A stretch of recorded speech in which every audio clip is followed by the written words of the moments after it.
Did you know Christmas isn't December for everyone? Millions actually celebrate it in January. A holiday born in the Middle East, remodeled by Europe, and led by a mythical traveler whose real origins are nowhere near the North Pole. And behind the lights and traditions is a $100 billion engine that silently reshapes global trade and tourism. Christmas is not one holiday. It's a global story of geography, geopolitics, and economy. Let's step into the story. Christmas doesn't even begin on the same day for half the planet. And the reason goes back to a calendar war that started long before Christmas ever existed. It begins with two rival timekeepers, the Julian calendar, created by Julius Caesar, and the Gregorian calendar, introduced 1,600 years later by Pope Gregory XIII to fix Julius Caesar's little oops. A calendar that drifted so badly it was celebrating spring in winter. When Europe switched to the new Gregorian system, the dates snapped back into alignment. But not everyone flipped the page. The Western world, the US, UK, France, Spain, and most of Europe all celebrate Christmas on December 25th. But shift your map east, and time itself changes. Russia, Ethiopia, Serbia, Georgia, Egypt's Coptic Christians, and much of the Orthodox world stayed loyal to the older Julian calendar. Their Christmas doesn't arrive until January 7th, which means when you're done with your tree, they're just warming up. And then there's Armenia, the overachiever of Christmas calendars. They don't choose December 25th or January 7th. They picked January 6th, a tradition older than both rival empires and, frankly, a perfect way to confuse the rest of the planet. So the next time someone insists Christmas is always December 25th, pull out a map. Because the world isn't reading from the same calendar, or even the same century. But before Santa flies across world maps in red and gold, we need to ask a question almost nobody actually asks. Where is this man really from? Because here's the truth. The North Pole origin story is, well, marketing. Great for movies, terrible for geography.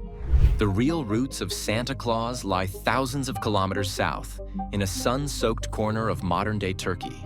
His story begins in the ancient city of Myra, where a 4th century bishop named Saint Nicholas became famous for secret generosity, the kind of man who would drop coins through windows at night instead of accepting praise during the day. But as Christianity spread, so did the legend, and geography kept rewriting him. In Northern Europe, St. Nicholas merged with winter folklore.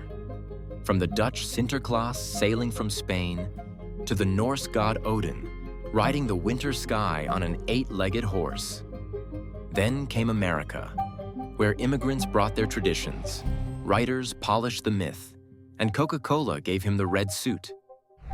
By the 20th century, Santa had migrated all the way to the North Pole, a place with no towns, no reindeer stables, and certainly no chimneys. If you track him on a map, Santa's journey is a geopolitical migration of cultures. Turkey, Greece, Italy, Netherlands, Britain, United States, the Arctic Circle.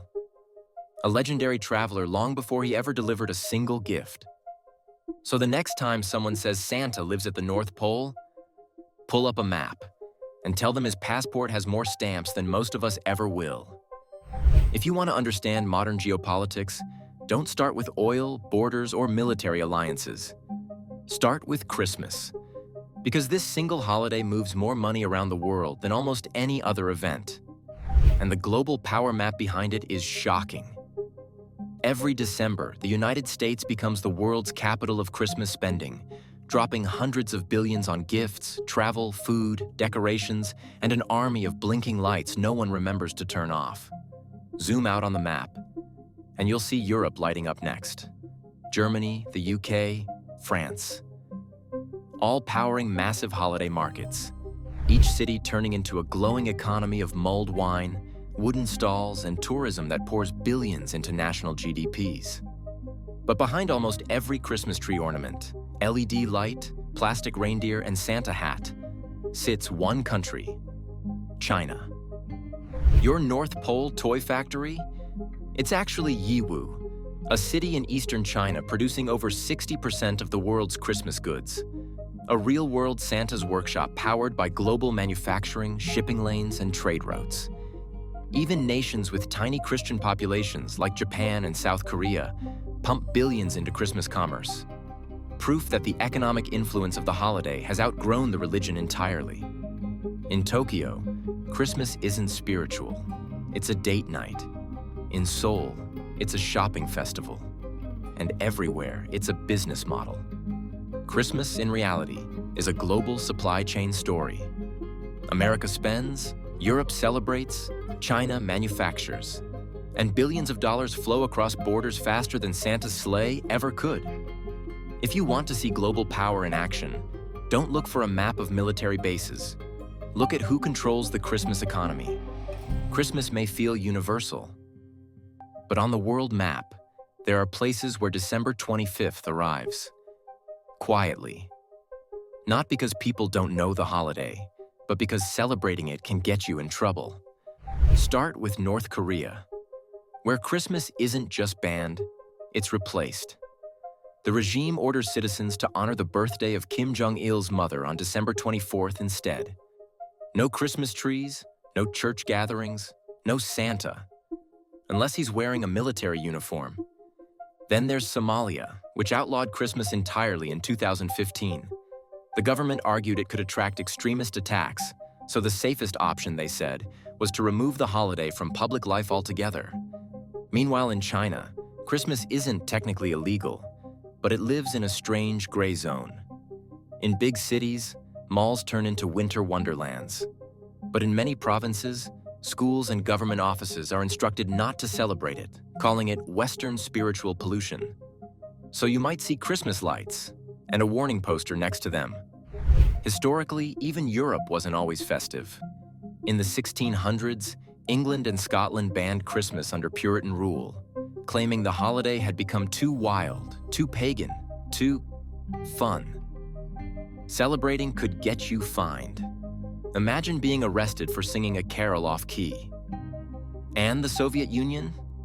For most of the 20th century, Christmas was wiped from public life, replaced with New Year's celebrations, Soviet-approved decorations, and a winter figure named Ded Moroz, the grandfather Frost, who looked suspiciously like Santa, but carried more political messaging than presents. So while billions celebrate freely, the map still holds pockets where Christmas is controlled, muted, or erased, shaped not by religion alone, but by politics, security, and state power. Christmas may be a winter festival in films, cards, and Western imagination, but on a world map, winter is only one version of the story. Because when December 25th arrives, half the planet is not dreaming of snow. They're sweating through summer. Cut to the Southern Hemisphere on a glowing map. Australia, South Africa, Argentina, New Zealand, all celebrating Christmas under blazing sun, beach weather, and poolside barbecues. In Sydney, Santa doesn't ride a sleigh. He rides a surfboard. Try explaining that to someone in Finland. Meanwhile, shift the map north. Canada, Scandinavia, Siberia, locked in ice, darkness, and temperatures that would make even Rudolph rethink his job contract. In parts of Norway and Alaska, the sun doesn't even rise on Christmas Day. Santa gets more daylight in the tropics than the Arctic. And the equator? That's a whole different climate zone. Humid jungles in Brazil, warm nights in Kenya, monsoon leftovers in Indonesia. One date, one holiday, but completely different weather realities. Yet the strangest part? Even though only a minority of the world actually has snow in December, Christmas imagery worldwide is filled with frozen landscapes, reindeer, and chimneys buried in snow. Why? Because European winter traditions, exported through empire, movies, and global culture, became the planet's default Christmas aesthetic, even in countries where December feels like July. So when people say, it doesn't feel like Christmas without snow, GeoMap Unveiled says, zoom out. Christmas is not a season, it's a latitude. For 2,000 years, Christmas has moved like a traveler across the map, crossing deserts, empires, borders, oceans, and becoming something different every time it arrived. It began in the Middle East, but Europe rewrote it, North America commercialized it, and the rest of the world remixed it into 1,000 new identities. Christmas in Mexico looks nothing like Christmas in Sweden. The Philippines celebrates for 4 months. Japan treats it like Valentine's Day. And in parts of Africa, it's a festival of music that would feel unrecognizable to medieval Europe. Yet all of these celebrations, snowy, sunny, sacred, banned, commercial, traditional, reinvented, exist because of the same silent forces that have always shaped humanity. Geography, climate, borders, politics, migration, and the power of empires.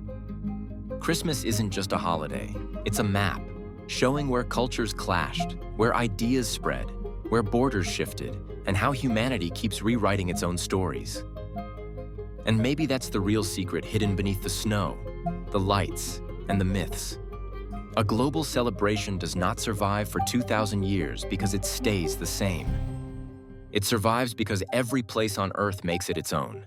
If this opened your eyes to the real map behind Christmas, like, subscribe, and share.